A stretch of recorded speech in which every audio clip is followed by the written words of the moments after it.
Hello everyone and welcome back to another video. And in this one, we are doing the part 2 of the celebration for 100 subs.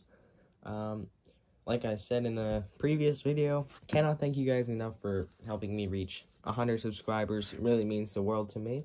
And I hope to get to maybe 200 subscribers by the end of the year. So, today what I have for you is the part 2, and the special thing that I have built for you today is a Boxer 4 Lego engine. Now, this took me about, 3 days to make, because I was making improvements. However, it's not the fastest running engine that I have ever built, because a 4-cylinder engine in general doesn't have a lot of smoothness, especially in Lego terms. It's hard to make it any smoother than it already is. I have lubed it, obviously, but like I said, a 4-cylinder Lego engine just has a constant friction variable that can't really be removed that much. But as you can see, it is in fact a 4-cylinder Boxer engine. Let's see, we got 3 of the pistons being able to show, and this one isn't being shown because I didn't have enough clear pieces, but it is in there, and don't know if you can see, but it's there. It has been inspired by Boxer Lego's Boxer 4 design, which I will link down in the description, because the framework for this and what is holding both the cylinders up has been inspired from his design. So really great design, and it's very sturdy. But so it has a manifold here which splits the vacuum power coming into it. Goes in the top here from the vacuum, and it splits into the 2 different cylinders, which is 180 degrees offset. So as you can see,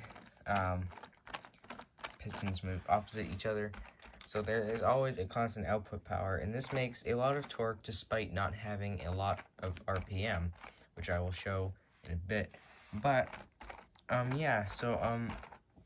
if you watch the Boxer 2 overview and demonstration video, you know how the frame works.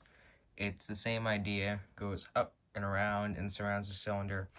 And I know the cylinders look different from that engine, and that's just because I have the bigger pieces here, which automatically, the way I built it, lines up with this beam here, so it is actually a lot more sturdy and holds together a lot more well, because in order for the cylinder to break off, it'd have to also pull off this piece here, so it can't go back and it can't go forwards, which is good. It's what you want in this type of engine. So I think that's enough of me blabbing. Let's get on to me running this engine. Alright, so I have put a smaller flywheel on it. I know it looks bigger, but it's actually just a little bit skinnier.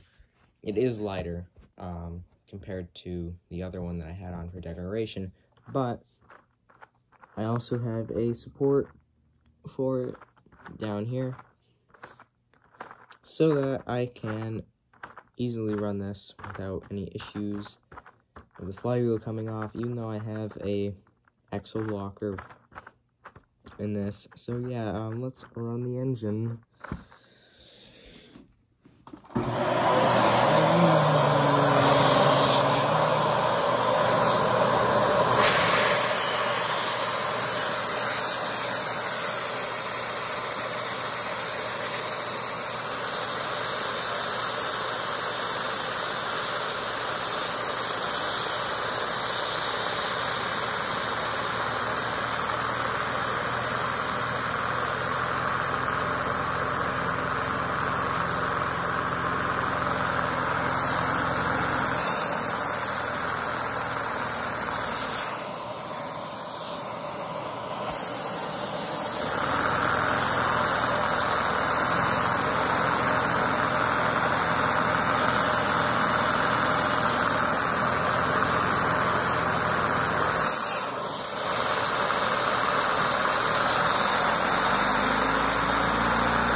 Doesn't appear to run battle without support around.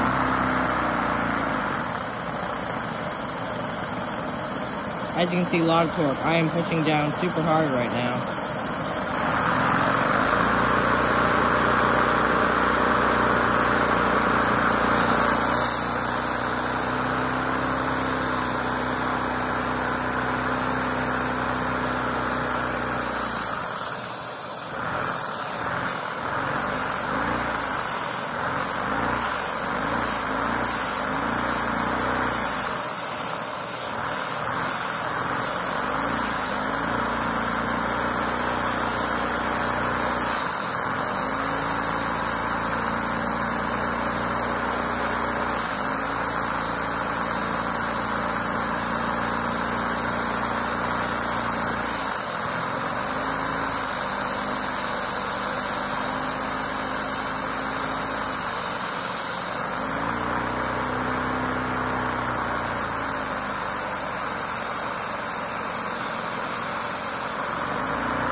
And it comes to a somewhat smooth stop.